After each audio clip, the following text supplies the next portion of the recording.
सलाम दोस्तों, AR Bharat news में आपका स्वागत है। अहमदाबाद शहर की ऐतिहासिक दरगाह सरखेज रोजा के मकबरे के गुंबद से कलश चुराने के आरोप में 8 में से 4 गिरफ्तार।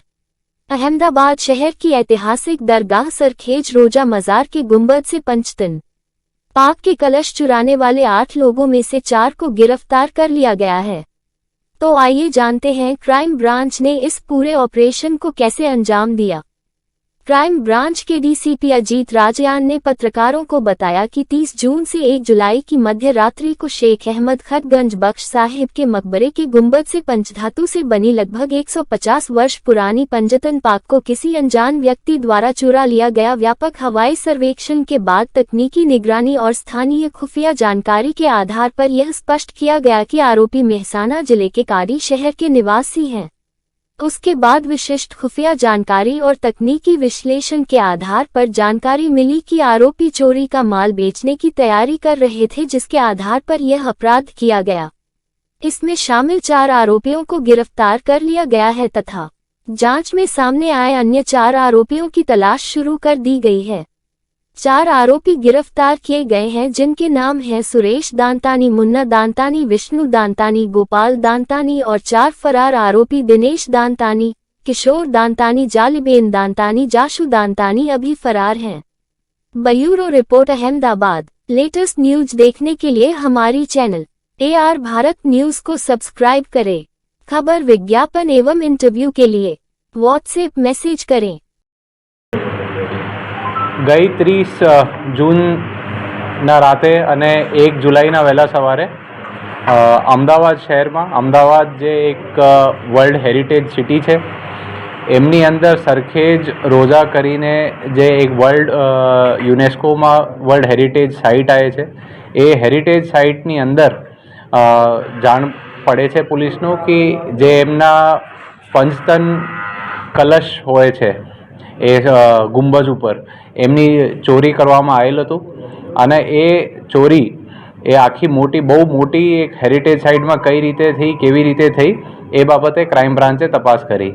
એમાં ક્રાઇમ બ્રાન્ચ દ્વારા જુદા જુદા બાતમીના આધારે તેમજ તકનીકી ઉપકરણો આધારે એમના આરોપીઓનો શોધખોળ કરવામાં આવી અને ગુના ડિટેક્ટ કરવામાં આવ્યો અને આપણે રિકવરી કરવામાં આવી। એ જે સરખેજ રોજા ગુંબદ છે એમનો એક્રોપોલિસ ઓફ અમદાવાદ નામે એ યુનેસ્કોની લિસ્ટમાં પ્રખ્યાત પણ છે। એ શોધવા માટે અને એનાલિસિસ કરવા માટે ક્રાઇમ બ્રાન્ચ દ્વારા ડ્રોનોનો પણ ઉપયોગ કરવામાં આવ્યો, કેમ કે આ જે વિસ્તાર છે એ આજુબાજુ કોઈ રહેણાંક વિસ્તાર નથી અને બહુ એક મોટા વિશાળકાય જગ્યા છે। તો એ કરીને પોલીસ દ્વારા જુદા જુદા જગ્યાઓ રેડો પાડવામાં આવી અને એ રેડોના આધારે મુદ્દામાલની રિકવરી કરવામાં આવી અને સાથે 4 આરોપીઓની અટકાયત પણ કરવામાં આવેલી છે અને અમુક આરોપી હજી પકડવા ઉપર બાકી છે।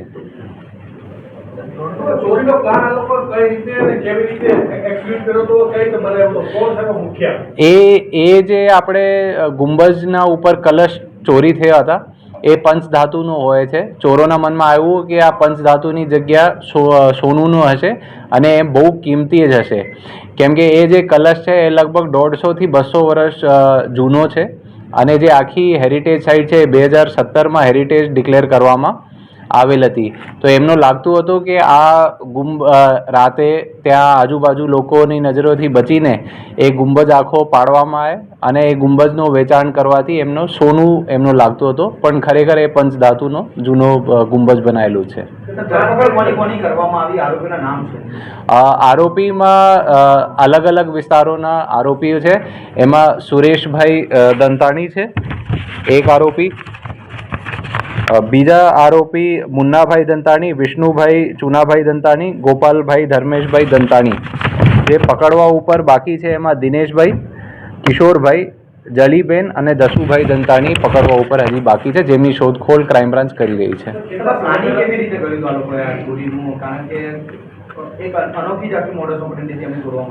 એ લોકો દ્વારા મોટો એક દોરડો બાંધીને, એક ખૂબ જ લાંબા દોરડા બાંધીને એ કલશ ઉપર ફેંકવામાં આવેલું હતું ને ઘણા ડિસ્ટન્સથી એ કલશ ખેંચીને પાડવામાં આવ્યું હતું અને એ કલશ લીધા પછી એ લોકોના એમના મૂળ સ્વરૂપ જે કલશ હતા પંચધાતુના, એમના જુદા જુદા ભાગડામાં તોડવામાં આવેલું હતું તો એ રીતે આપણે એમની રિકવરી પણ કરી છે. એ આપણે હજી પૂછપરછમાં આપણે પૂછીએ છીએ, કેમ કે એ જે ગુંબદ છે એ એમના વજન પણ બહુ ઝાઝું હતું અને જ્યાં એ મૂકેલા હતા કલશ એ પણ હાઈટ ઝાઝી હતી. તો એ દોરડા એ લોકોએ કઈ રીતે ફેંક્યા અને કોને પકડ્યા એ બાબત અમે અત્યારે પૂછપરછ કરી રહ્યા છીએ. એમાં જે આરોપીઓ છે એ ગુનાહિત ઇતિહાસ પણ ધરાવે છે. એમાં અગાઉ 7 જેટલા જુદા જુદા જિલ્લાઓના ગુનાઓમાં એ જેલ જઈને પાછો પણ આવેલા છે અને એમાં ચાણસમાં હોય કે અમદાવાદના પણ 2 ગુનાઓ છે. એ આપ સૌ જોડે શેર કરવામાં આવશે. એ એમનો હતો કે આ બહુ કિંમતી છે, વર્લ્ડ હેરિટેજ સાઇટ છે. એમને લાગતું હતું કે અહીંયા યુનેસ્કો વગેરે લખેલું છે તો એમની કિંમત બહુ ઝાઝી હશે. તો એમનો મૂળ લાગતું હતું કે આ જે કલશ છે એ સોનુનું હશે, પણ એ પંચધાતુના એ કલશ હતા. એ ચોરી કર્યા પછી એમની વેચાણ કરવાની, એમને જે કલશના જુદા જુદા ભાગ કાપીને એમને વેચાણ કરવાની તૈયારી હતી. એ પહેલા કહે છે કે રેકી કરવા આવેલા હતા. એ હજી અમે પૂછપરછ કરીએ છીએ એમને.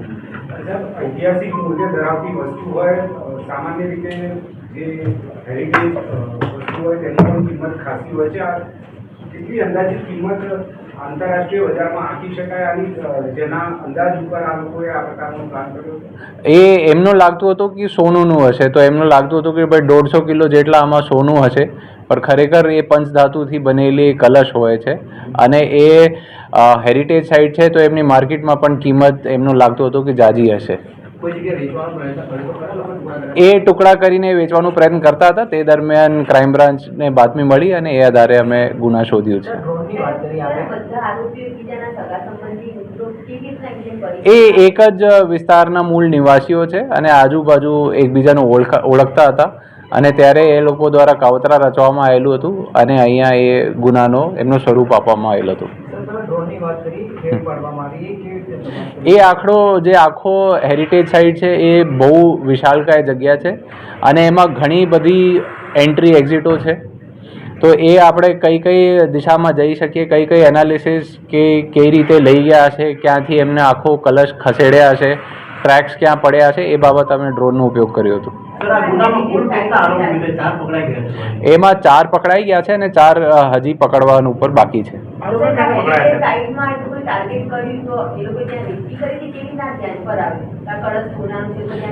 એ પહેલા એમને રેકી કરેલી છે અને કેટલી વખત રેકી કરેલી છે અને કઈ રીતે રેકી કરી છે એ પૂછપરછનો વિષય છે. અત્યારે તપાસ ચાલુ છે. એ અલગ અલગ વિસ્તારોમાંથી આપણે અલગ અલગ જિલ્લાઓના, અમદાવાદ અને આજુબાજુના જિલ્લાઓમાંથી આપણે પકડ્યા છે.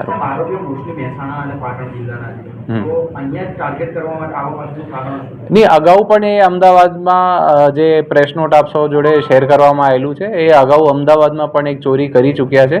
તો એ અમદાવાદના વિસ્તારથી વાકેફ છે.